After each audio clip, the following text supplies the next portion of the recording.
je continue aujourd'hui avec ma série de vidéos sur les classiques espagnols et latino-américains à connaître absolument, avec Nada, un roman écrit par l'espagnol Carmen Laforet dans les années 40, paru en français au livre de poche, et qui a été primé notamment par le prix Nadal, qui est le plus ancien prix littéraire décerné en Espagne. C'est parti!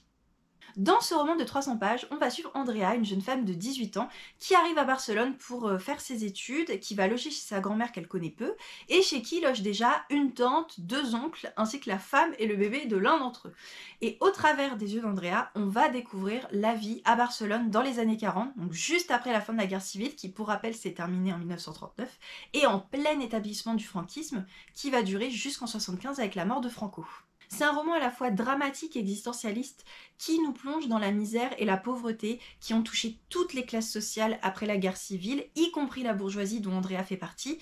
et qui va en même temps nous montrer les ravages psychologiques de la guerre via ses deux oncles qui sont totalement détruits, mais chacun à sa façon. Chez l'un, ça va sortir par une violence assez incontrôlable, et chez l'autre, ça se manifeste par une apparente légèreté, mais qui en fait cache une très grande souffrance. Et ce qui fait que, à cause des drames vécus par tous les membres de la famille, mais sans que ça soit vraiment jamais trop expliqué, et ben ça rend l'ambiance à la maison très oppressante, et du coup Andrea va tenter d'y échapper en se liant d'amitié avec des jeunes de sa classe, et notamment avec une jeune fille qui va devenir sa meilleure amie. Il n'y a pas vraiment d'action dans ce livre, c'est-à-dire qu'on suit simplement Andrea dans son quotidien de jeune fille, avec ses doutes, ses interrogations, ce qu'elle voit au quotidien, sa faim également qui lui tiraille le ventre parce qu'il y a énormément de pénurie. Et c'est pas une lecture agréable, dans le sens où ça respire pas du tout la joie de vivre, on a du mal à s'attacher aux personnages parce que ils sont pratiquement tous assez détestables, mais pour autant, au fur et à mesure de l'histoire, on comprend de mieux en mieux leur comportement, mais tout en conservant une part de mystère qui rend l'ambiance assez pesante, même presque malsaine à des moments, et ça en fait vraiment, en tout cas à mes yeux, une lecture très bizarre. Je suis ressortie sans pouvoir dire si j'avais vraiment aimé ou pas.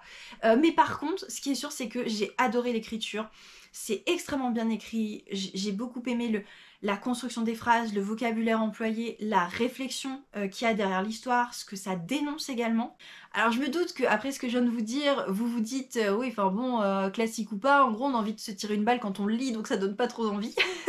Mais en fait, franchement, vous auriez tort de passer à côté parce que déjà Carmen Laforet, elle avait que 23 ans quand elle l'a écrit à l'époque, et c'est aussi pour ça que c'est considéré comme un classique contemporain en Espagne. C'est que dans les années 40, une jeune femme de 23 ans qui publie un livre, c'était assez étonnant, ça avait fait beaucoup de bruit, et